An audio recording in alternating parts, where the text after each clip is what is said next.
দেখুন কথা কীরকম দু নম্বর হয়ে যাচ্ছে। ঈশ্বরের না তো দেখা যায়, না তো ধরা যায়, না তো মারা যায়, না তো ছোঁয়া যায়, না তো কাটা যায়। ঈশ্বরের না তো জন্ম হয়, না তো মৃত্যু হয়, না তো শরীর আছে, না উদ্বৃত্তি আছে, না ধ্বংস আছে। কিন্তু কৃষ্ণের তো শরীর আছে, কৃষ্ণের তো জন্ম হয়েছে, কৃষ্ণের তো মৃত্যু হয়েছে। তাহলে কৃষ্ণের যদি শরীর থাকে, বডি থাকে, জন্ম থাকে, মৃত্যু থাকে, তাহলে কৃষ্ণ ঈশ্বর কি করে হয়? কিছু কিছু বই, কিছু কিছু মানে ৩৫০০-এর উপরে গাঁজাখোরেরা লিখেছে এই সব বইগুলো, আর এইগুলোই তো সনাতন ধর্মকে নষ্ট করছে। আমি বলছি ঝাঁটিয়ে পরিষ্কার করুন।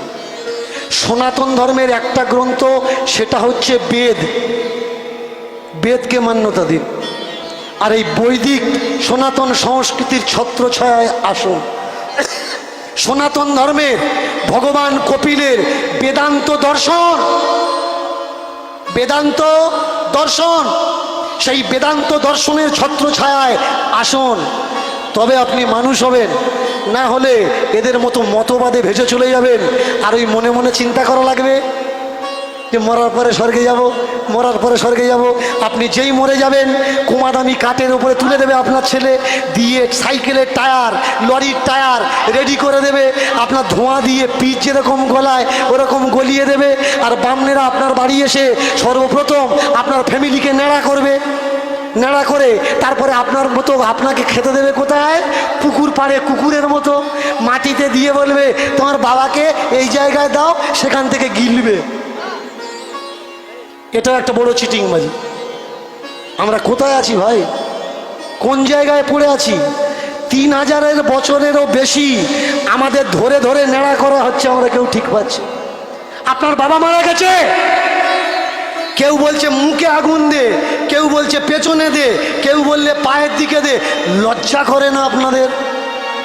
যে বাবা আপনাকে জন্ম দিল, সেই বাবা মারা গেছে, আপনি আগুনটা নিয়ে মুখে গুজে দিচ্ছেন কেন? চিতার নিচে দিলে জ্বলবে না? আপনি টায়ার জ্বালিয়ে দিয়ে চলে আসছেন কেন ভাই? আমি তো দেখেছি অনেকে চিতা জ্বালিয়ে দিয়ে বাড়ি চলে আসে। আপনাদের এদিকে রীতি রেওয়াজ আছে, এটা কেন করেন? কারা শিখিয়েছে আপনাদের এই ধর্ম? যাকে চিরবিদায় দিচ্ছেন, যে আপনাকে পৃথিবীতে আনলো, কেন তার অন্তিম পর্যন্ত দাঁড়িয়ে থাকতে পারছেন না? তার চিতার আগুনটা নিভিয়ে দিয়ে বাড়িতে আসতে পারছেন না? তার চিতার আগুন যদি নিভিয়ে দেন, সে কি উপর থেকে এসে বলবে যে আমি জ্বলছিলাম, গরমে ছিলাম, টেম্পারে ছিলাম, তুই জল দিয়ে শীত লাগালি কেন? সে কি বলবে? এইটুকু আমরা কবে শিখবো ভাই? কবে মানুষ হব? সব থেকে বড় চক্রান্ত শুনুন, ব্রাহ্মণ্যবাদ চক্রান্ত। আপনার বাবা মারা গেছে, আপনার 1 মাস না খেয়ে থাকা লাগবে। এই 30-32 বছর হচ্ছে, 12-13 দিনে এসছে। জানেন কি? শূদ্রের 1 মাস ছিল। কতদিন ছিল? 30 দিন। 1 মাস ছিল।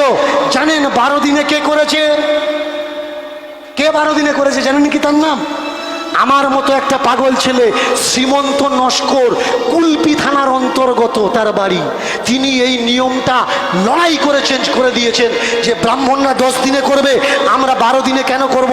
আগে বলো শ্রাদ্ধ কেন করব?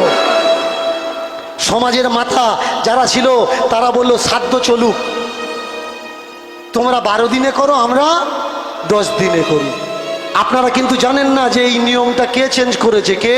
শ্রীমন্ত নস্কর, দক্ষিণ 24 পরগনার অন্তর্গত কুলপি থানার অন্তর্গত মানুষ। এবার মন দিয়ে শুনবেন। আপনার বাবা মারা গেল, আপনার গলায় কাছা তুলে দেওয়া হলো, আপনি চপ্পল পরতে পারবেন না। কেন পরতে পারবেন না?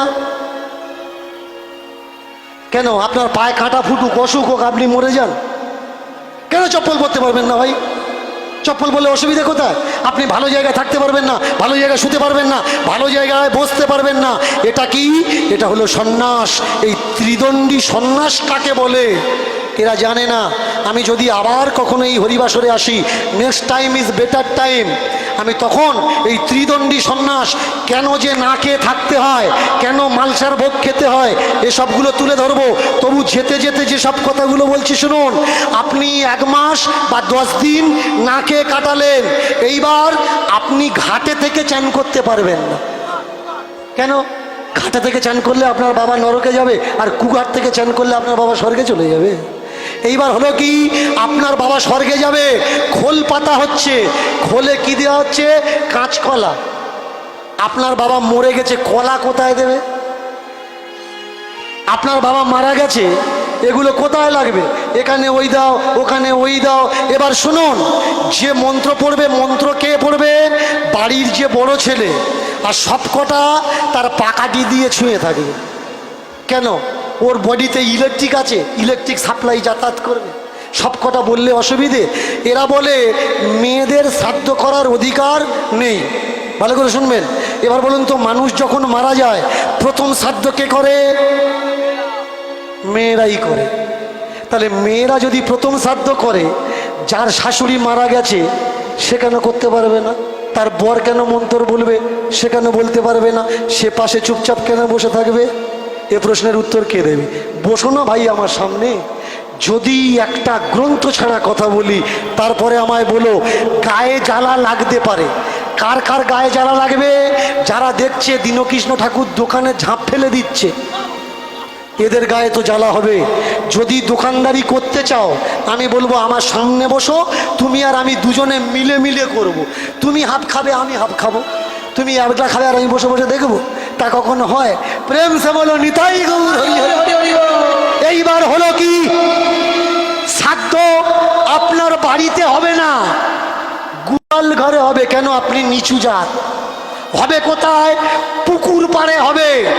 এই 5 মুষ্টির একটা বেদি, মাটির বেদি তৈরি করে। কি করে? তো এখানে আতপ চাল, চাটিম কলা, ঘি, মধু আর তিল চটকে, এইভাবে নয় কিন্তু এইভাবে বলতে হবে, বাবা পিণ্ড গ্রহণ করো। আমি বলবো আপনারা নালায়েক, আপনাদের মতন বেঈমান সন্তান যেন কোনো বাবা মা জন্ম না দেয়। আপনার বাবা মা যখন বেঁচে ছিল, তখন আপনার বাবা মাকে কি পুকুর পাড়ে খেতে দিয়েছিলেন? কোথায় খেতে দিয়েছিলেন? খাবার ঘরে, শোবার ঘরে, বসার ঘরে। আজকের আপনার বাড়ির বামনটা, আপনার বাবা মরে গেছে, পুকুর পাড়ে আপনার খেতে দিচ্ছে আপনার বাবাকে, আপনাকে দিয়ে। কই আপনি তো একবার বললেন না, ঠাকুর মশাই আমার বাবা তো বেঁচে থাকতে পুকুর পাড়ে খায়নি, আমি পুকুর পাড়ে কোনো কলা পাতা কিচ্ছু নয়, মাটিতে কেন খেতে দেব? জিজ্ঞাসা করেছেন? জিজ্ঞাসা করেন। এবার বলুন, আপনার বাবা যখন বেঁচে ছিল কাঁচা আতপ চাল খেত নাকি সিদ্ধ করা ভাত খেত? আপনার বাবা যখন বেঁচে ছিল কাঁচা তিল খেত নাকি তিল ভাজা খেত? আপনার বাবা যখন বেঁচে ছিল মাটিতে খেত না থালায় খেত? থালায় খেত। তাহলে গীতা যদি মানেন, গীতাতে লেখা আছে আত্মাকে খাওয়ানো যায় না। বেদ যদি মানেন, বেদে লেখা আছে আত্মাকে খাওয়ানো যায় না। আর যারা আপনার বাবার আত্মাকে খাওয়াচ্ছে 3000 বছরের বেশি ধরে, এরা কাকে খাওয়াচ্ছে ভাই? আত্মা তো খায় না। আর বডি ওটা তো পোড়ানো হয়ে গেছে, তাহলে এই চটকানো কলা এটাকে খাচ্ছে। আপনি যেগুলো জোগাড় করেছেন পাতায় করে নিয়ে পুকুর পাড়ের ধারে দিয়েছেন, যদি কোনো কুকুর এসে মুখ দেয়, যদি কোনো শুকুন পায়রা এসে মুখ দেয়, এরা কি বলে রে? ওই দেখ তোর বাবা কুকুর হয়ে এসে খাচ্ছে রে। তোমার বাবা 1 সেকেন্ডে কুকুর হয়ে গেল, আর 10 দিন মরতে পারেনি, এত বড় ধেড়ে কুকুর হয়ে গেল। তোমার কাণ্ডজ্ঞান নেই, তুমি কি কুকুরকে বলছো বাবা কুকুর হয়ে এসেছে, তুমি খাও বাবা খাও, তুমি খাও। তুমিও কুকুর, আমিও কুকুর, আমরা তো ভাই কুকুর। আমাদেরকে 3000 বছর ধরে কুকুর বানাচ্ছে, বুঝতে পারছো? দীনকৃষ্ণ ঠাকুর একা চেল্লালে হবে না, বন্ধ করো এই নোংরামো জঘন্য প্রথা। এরা বলে আমরা ওদের হাতে খাই না। আপনার বাড়িতে শ্রাদ্ধ করতে এসছে, পূজা করতে এসছে, আপনি রেঁধে দেবেন। এরা বলে আমরা পরের হাতে খাই না। কেন? আপনি নির্জাত। তবে সব ব্রাহ্মণ সমান নয়। কিছু কিছু ব্রাহ্মণ আছে তারা এদের ভেতরে পড়ে না, তাদের চরণে আমি দণ্ডবত প্রণাম করি। আমার মহাপ্রভুও তাদের ভিতরে একজন। মহাপ্রভু নিজে ব্রাহ্মণ, তিনিও তো ব্রাহ্মণ্যবাদের নোংরা ভাষায় প্রতিবাদ করেছিল, তার পায়েও আমার দণ্ডবত। কিন্তু যারা আজও পর্যন্ত সমাজকে এইভাবে শোষণ করছে, আমি তাদেরকে ছেড়ে দেব না। এবার আপনারা বলতে পারেন, তাহলে বাবা মা মারা গেলে করব কি? যে কদিন দুঃখ প্রকাশ করার করুন, শোক করার করুন। যে কদিন শোক থাকবে না, তারপরে একটা আয়োজন করবেন, অনুষ্ঠান করবেন। আত্মীয় বন্ধু বান্ধব, ব্রাহ্মণ বৈষ্ণব, সমাজের উচ্চবর্গীয় মানুষ, নিম্নস্তরীয় মানুষ, সবাইকে ডাক দিন।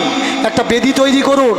যে ব্যক্তি মারা গেছে তার একটা ফুল ছবি সেখানে দিন, একটা ঘট বসিয়ে দিন। সে যে যে খাবার খেতে পছন্দ করত, সেই সেই খাবার, সেই সেই পোশাক সেখানে দিন।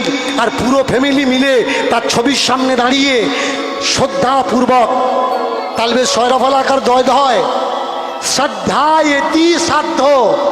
আগে শ্রদ্ধা শব্দের অর্থ বোঝা লাগবে, সাধ্য শব্দের অর্থ বোঝা লাগবে।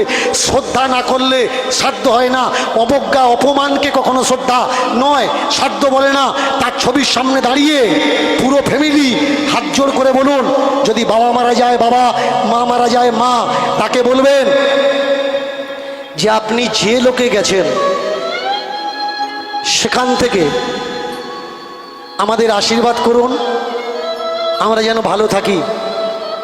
আর আমরাও ঈশ্বরের কাছে প্রার্থনা করি আপনি ভালো থাকুন, সুস্থ থাকুন। আর আপনি অপেক্ষা করুন, আমরাও একদিন আপনার কাছে আসব। সেদিন আপনি আমাদের দুহাত দিয়ে আমাদের কোলে টেনে নেবে। প্রেম সে বলো নিতাই গৌর হরি হরি।